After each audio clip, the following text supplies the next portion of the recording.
Oi pessoal, mais um podcast Canaltech no ar. E você já parou para pensar no que acontece por trás da energia que chega até a sua casa? A gente fala muito sobre inteligência artificial, inovação, transformação digital, mas tem um setor que está passando por uma mudança profunda e que pouca gente percebe: o setor elétrico. No episódio de hoje a gente vai entender como tecnologia, dados e automação estão mudando a forma como energia é gerada, distribuída e consumida, e por que isso importa mais do que parece. Você também vai conferir. Instagram pode ganhar versão paga e com novas funções exclusivas. Celular chinês aposta em fotografia profissional e veja quanto custa montar uma casa inteligente em 2026. Eu sou a Fernanda Santos e esse é o podcast Canaltech. E para entrar no tema do episódio, eu converso hoje com o Marco Satz, gerente de inovação da Engie Brasil. A gente fala sobre como a inteligência artificial já está sendo usada na prática, o papel da robotização em operações críticas, os desafios do Brasil na transição energética e como toda essa inovação impacta, mesmo que de forma indireta, o consumidor. Então vamos entender como o setor elétrico está se tornando cada vez mais tecnológico e o que isso muda no nosso dia a dia. Mário, primeiramente, muito bem-vindo ao podcast Canaltech, mas eu já queria começar te perguntando, porque hoje, quando a gente fala em inovação no setor elétrico, do que a gente está exatamente falando? O que já mudou na prática e o que ainda está por vir? Eu acho que a principal mudança dos últimos anos, basicamente, foi a entrada massiva de fontes renováveis, né? Teve um boom ali de geração solar, eólica, né? E embora elas sejam limpas e faz parte dessa transição, elas trazem uma variabilidade bastante grande, incerteza, né, para o sistema elétrico, que aumentou significativamente a complexidade e a operação do sistema, né, e isso exige uma evolução constante dos modelos de previsão. Então a gente está falando de vento, irradiância, hidrologia, né, e além de avanços na digitalização. Então você tem uma imensidão de novos ativos, centenas, milhares de máquinas, né, como é que a gente controla tudo isso, tanto as geradores, os transmissores, né, assim como também o próprio sistema, o próprio ONS, por exemplo, né. Então, eu acho que vem aí a digitalização com muita força, automação, né, o incentivo a dados, inteligência artificial, como você falou, né. Então, eu acho que é isso que a gente está percebendo hoje. Mas quando a gente fala hoje também em inovação, a gente não está tratando só das novas fontes de energia, mas essa transformação que está tendo. Então, como é que o sistema é planejado, operado, consumido e monetizado? Dentro dessa complexidade toda, como é que você consegue monetizar da melhor forma, né? E como você falou, né, a gente tem ouvido muito sobre inteligência artificial em várias áreas, mas como ela está sendo usada hoje no setor elétrico? Você pode compartilhar com a gente? Claro. Eu acho que ela já é uma realidade no setor elétrico, é uma realidade em várias áreas da nossa vida, acho que a gente está bem claro isso, mas no setor elétrico ela vem ganhando espaço muito forte, e ela é aplicada basicamente em todas as fontes, né, tanto para previsão de geração eólica, solar, com maior precisão, antecipação de falhas em equipamentos. A gente se orgulha bastante de estar desenvolvendo algumas ferramentas aqui na Engie internamente, que é o Arambi, que é o Scient, que utilizam IA, Machine Learning, para conseguir acompanhar, né, como eu disse, são centenas de aerogeradores, milhares de painéis solares, milhares de trackers. Como é que a gente acompanha isso? Então, a gente tem que garantir que alguns sistemas vão olhar isso para a gente, vão ranquear, vão trazer, né, os componentes, vão direcionar nossas equipes de manutenção. Então, acho que isso é o grande forte, né? Então, são volumes operacionais gigantescos, né, que a gente tem que atuar para garantir a eficiência, a redução de custos, né, a melhoria da segurança operacional também, né? Então, eu acho que uma ferramenta bastante interessante que nós temos também chama o Raptor Maps do grupo, que é onde a gente consegue, por um voo de drone e com uma inspeção termográfica, a gente detecta uma série de imagens, né, desses painéis solares, dentro das usinas solares, e com uma precisão muito grande, identificar uma série de problemas e muito rapidamente, né? Então, uma coisa que era feita manualmente, hoje você consegue automatizar e acelerar, né? Legal esse case. Tem algum outro case, não só de inteligência artificial, né, mas de tudo isso que você falou de tecnologia, de inovação, um outro case de vocês que mostra como que essa tecnologia está sendo usada hoje? Sim, por exemplo, hoje se a gente for falar de robotização, né, acho que se fala muito nesse tema. Nós temos hoje um projeto muito interessante que chama Solar Bolt. Na verdade, a gente está até nacionalizando. Isso existe de alguma forma pelo mundo, mas tem a nossa intenção de otimizar os custos e desenvolver uma tecnologia nacional. Então, tem um robô hoje que faz uma limpeza dos nossos painéis solares. Os nossos painéis solares estão sujeitos a intempéries, poeira, né, sujeira, e isso atrapalha a geração, né, de energia. Então, hoje a gente está desenvolvendo um robô que faz essa limpeza e é seco. Né, e é seco porque são áreas que tem, né, que passa por uma escassez hídrica, né, e é uma forma da gente garantir, né, esse uso sustentável, né, da água no local. Então, é um robô que faz essa limpeza seco. Ao mesmo tempo, estamos testando aí, junto com o robô, câmera termográficas. Então, o robô vai analisar se ele fez uma boa limpeza, se ele precisa passar de novo para fazer essa limpeza. Então, e isso tudo conectado, obviamente, com o sistema e fazendo as análises de forma automática. Que legal, que legal. E já que você falou em robotização, né, no setor elétrico, se você puder falar mais, né, do que a gente fala quando a gente está falando de robô, né?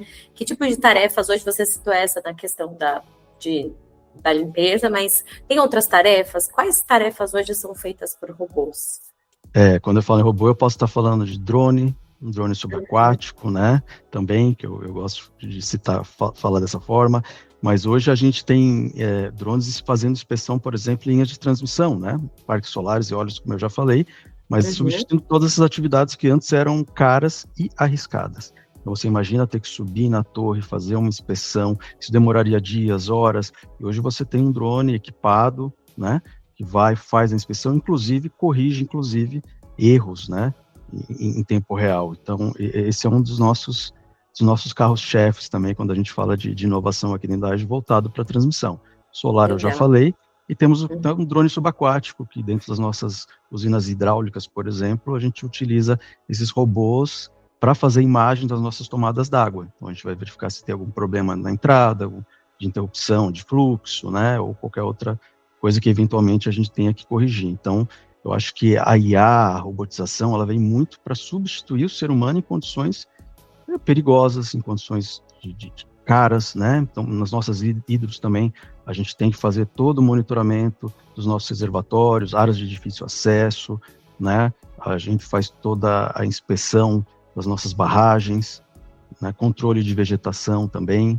Eu posso trazer o exemplo dos nossos robôs para controle de vegetação nas solares. A vegetação é um problema muito forte hoje nas nossas solares. Você tem diferentes tipos de vegetações dependendo da geografia, do lugar que a gente está. Então, a gente também está investindo bastante em entender como utilizar robôs para fazer esse controle vegetal. E é um dos maiores custos hoje dentro das usinas solares, é o controle vegetal. E de forma sustentável, porque eu tenho que respeitar as normas ambientais e tudo mais, né? Então, é uma parceria forte aí, com alguns dos exemplos. Que interessante, que interessante. Daria para a gente ficar mais tempo em cada um desses cases. Tem, se me deixar empolgar aqui, eu vou falar. Mas eu queria perguntar, né, porque aqui no Brasil a gente ainda sofre com algumas falhas, alguns apagões em alguns momentos. A tecnologia hoje, ela já consegue prever, ajudar a prever esse tipo de problema, ou ainda a gente está longe disso? Eu posso falar, em termos de equipamentos, tecnologia de geração, transmissão, eu acho que a gente está muito focado, né? A ENGIE, inclusive todo o setor, a gente tem o ONS muito ativo, a gente tem a ANEEL, né? Então eu acho que essa preparação, essa necessidade de estar pronto para quando ocorrer alguma coisa, pelo menos eu posso falar aqui da ENGIE, a gente sempre está muito forte, muito conservador, a gente é conservador nesse sentido, tá? Só que além dessas tecnologias, então a gente pode prever um problema de máquina, de disjuntor, de subestação, etc., mas também tem condições climáticas, por exemplo. Então é um sistema robusto, um sistema grande, a gente passa por problemas estruturais, seja também falta de transmissão, problemas gargalos, né, de fluxo e etc., e fora as condições climáticas, que estão cada vez mais imprevisíveis. Hoje você tem vários projetos de estudo e como você pode prever isso, a gente fez alguns, inclusive, aqui na ENGIE, e o fato é que está cada vez mais complexo mesmo. Então você vê tempestades surgem do nada, uma escassez hídrica gigante, né? Eu acho que esse é o grande segredo. Como é que você faz agora? Como é que você vai usar essa bola de cristal para poder prever questões seguras para o sistema, mas também para que as empresas estejam preparadas para corresponder, monetizar, salvaguardar, enfim, né, o trabalho todo que tem sido feito, né? E toda essa transformação que a gente falou, chega de alguma forma na ponta? O consumidor comum já sente essas mudanças ou ainda tudo isso faz muito mais parte dos bastidores? Não, eu acho que o consumidor, falando em termos de geração, se for falar em termos de distribuição, eu acho que tem a questão da digitalização, o acesso à informação mais fácil, histórico, etc., né? Medidores inteligentes, né? Mas falando um pouquinho da geração, eu acho que ainda se está muito em termos de bastidor. Hoje existe um investimento gigantesco, a própria Engie fez investimentos aí de mais de 200 milhões, 250 milhões de reais nos últimos anos, só esse ano, no mínimo 30, 40 milhões vão ser executados, vão ser propostos, na verdade, né, porque são projetos de médio e longo prazo, mas eu acho que tudo isso reflete muito em confiabilidade, né, segurança do sistema, custos mais baixos, porque muito do que a gente faz aqui é para agregar valor, né? Então, a gente quer uma sustentabilidade do negócio. Então, você automatizar processos, você trazer inteligência artificial, né, nos processos.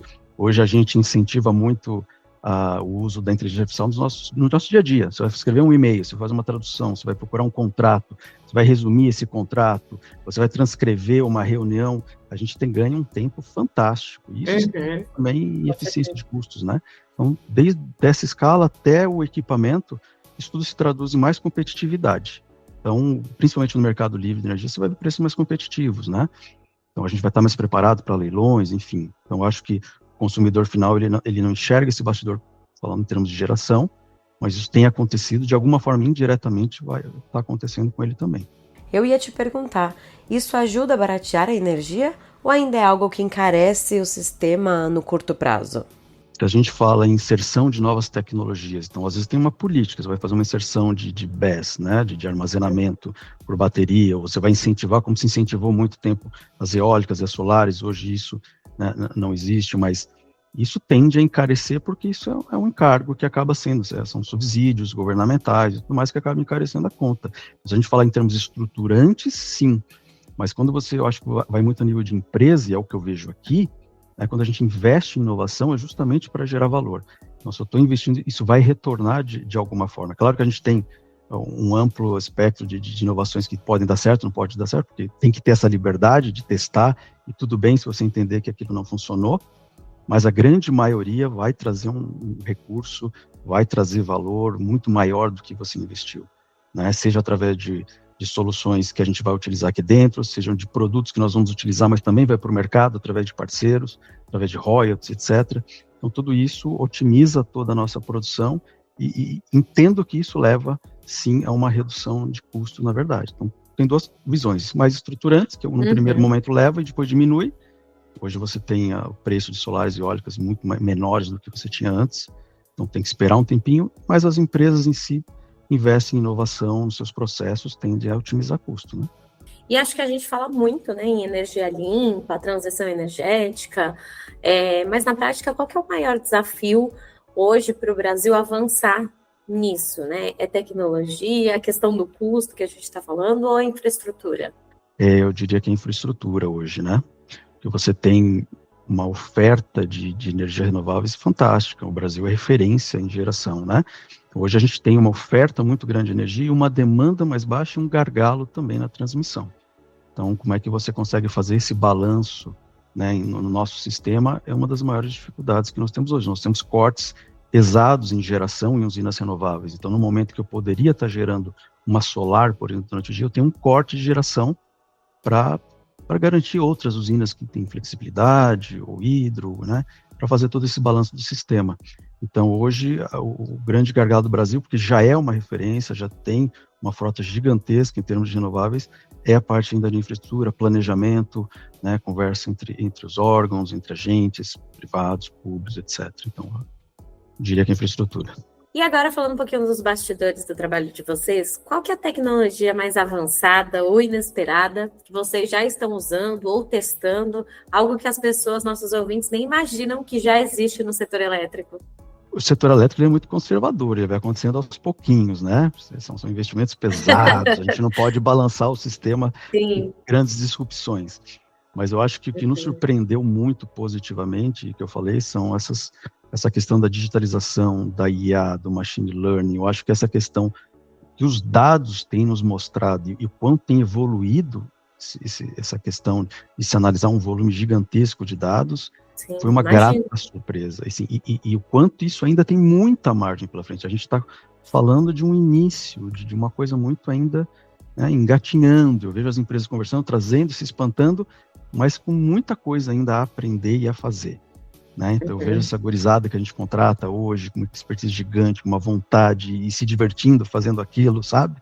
Então, eu acho que essa questão da IA e como a gente utiliza isso nos nossos processos foi o grande pulo. Agora, se falar em termos de grupo, se falar uma coisa mais 2040, 2050, eu já ouço falar em fusão nuclear, por exemplo, né? Mini reatores de fissão nuclear. Então, assim, tem se falado muito nessas bases, né?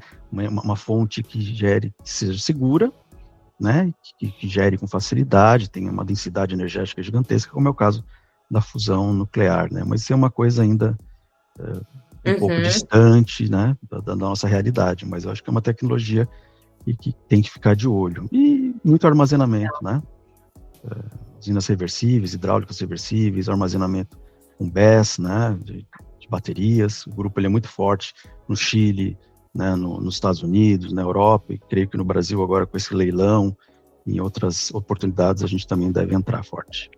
E agora eu acho que a gente falou um pouquinho de inteligência artificial, né? Eu acho que a demanda por processamento, armazenamento de dados cresce muito também, né? Qual que é o impacto disso no setor elétrico e na infraestrutura de energia? Hoje a gente está falando muito de data center, né? Sim. E o data center, enfim, é que eu brinco, às vezes a gente está fazendo figurinha no chat GPT ou no Copilot e a gente não sabe, mas a gente está gastando muita água e energia para fazer aquilo. Tem que ter essa consciência também, porque realmente é um volume gigantesco de dados, você precisa de muita energia, é água e resfriamento e investimentos gigantescos, mas é um caminho sem volta, né? Então eu acho que, inclusive no setor elétrico, e a gente não é diferente, a gente está estudando a possibilidade de usar os data centers como carga, né? Uma vez que você tem um corte de energia justamente por faltar, né, a demanda, o gargalo de transmissão, por que não utilizar data centers, são grandes consumidores, uma carga grande consumidora, assim como mineração de dados, por exemplo, né? Você tem uma alta capacidade de processamento, energia gigantesca que você tem que focar, né? Então são cases interessantes que estão no radar, e depende de regulação, depende de licenciamento, uma série de coisas, de parceiros, né? Toda uma governança, mas é algo que tem que se levar a sério, e é um impacto gigantesco, né? Você vê grandes players estudando projetos focados a isso. E como eu disse, é um caminho sem volta, né? Hoje tratar dados, coletar dados é o diferencial, eu diria, né? Sim. Eu acho que deu para entender que o setor elétrico está passando por uma transformação muito mais profunda do que parece, e que acho que tecnologia, dados e inovação já fazem parte dessa mudança de uma forma bem concreta. Mário, muito obrigada pela sua participação, por ajudar a gente a traduzir esse tema que muitas vezes parece distante, mas que impacta diretamente o nosso dia a dia. E como eu falei, com certeza essa questão de data center, de energia, dá papo para um outro episódio, então fica o convite para você voltar para a gente conversar mais. Muito obrigado. É um tema que eu falo com bastante entusiasmo, gosto muito, e parabéns pelo trabalho de vocês. E vamos agora para o Giro de Notícias.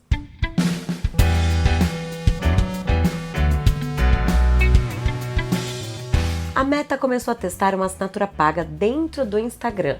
Chamada de Instagram Plus, a novidade aparece em testes com preço mensal e até período grátis. A proposta é oferecer recursos extras, principalmente nos stories, como ver quem assistiu mais de uma vez, organizar melhor o público e até destacar conteúdos. Também há funções voltadas ao controle de seguidores, como identificar quem não te segue de volta. Por enquanto, tudo ainda está em fase de testes, com preço de cerca de 39 pesos mexicanos por mês, algo em torno de R$11, além de um período grátis, mas não há confirmação oficial de lançamento. A Vivo lançou um novo celular pensado para quem leva a fotografia a sério. O modelo X300 Ultra aposta em um conjunto de câmeras avançado, com lentes desenvolvidas em parceria com a Zeiss e uma tela objetiva de alta resolução. O grande diferencial é um acessório externo que amplia o alcance das fotos, chegando a níveis próximos de câmeras profissionais. O aparelho também traz recursos de vídeos avançados, além de hardware de ponta, com processador topo de linha, bastante memória e bateria de alta capacidade. O lançamento aconteceu na China, com preço de R$ 5.600 e ainda não há previsão de chegada oficial em outros mercados.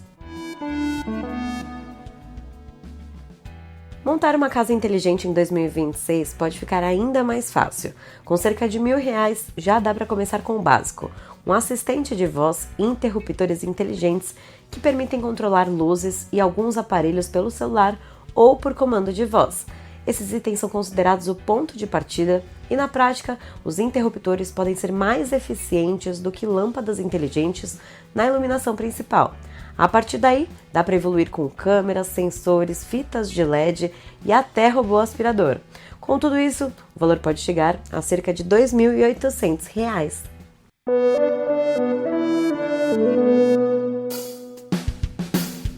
Então é isso, o podcast do Canaltech fica por aqui.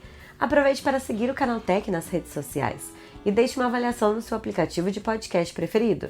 Este podcast foi roteirizado e apresentado por Fernanda Santos e contou com reportagens de João Melo, Renato Moura e Bruno Bertonzin. A trilha sonora é do Guilherme Zomer, a edição de Vicenzo Varim e a arte da capa de Eric Teixeira. Você escuta o podcast do Canaltech de segunda a sábado. Até mais!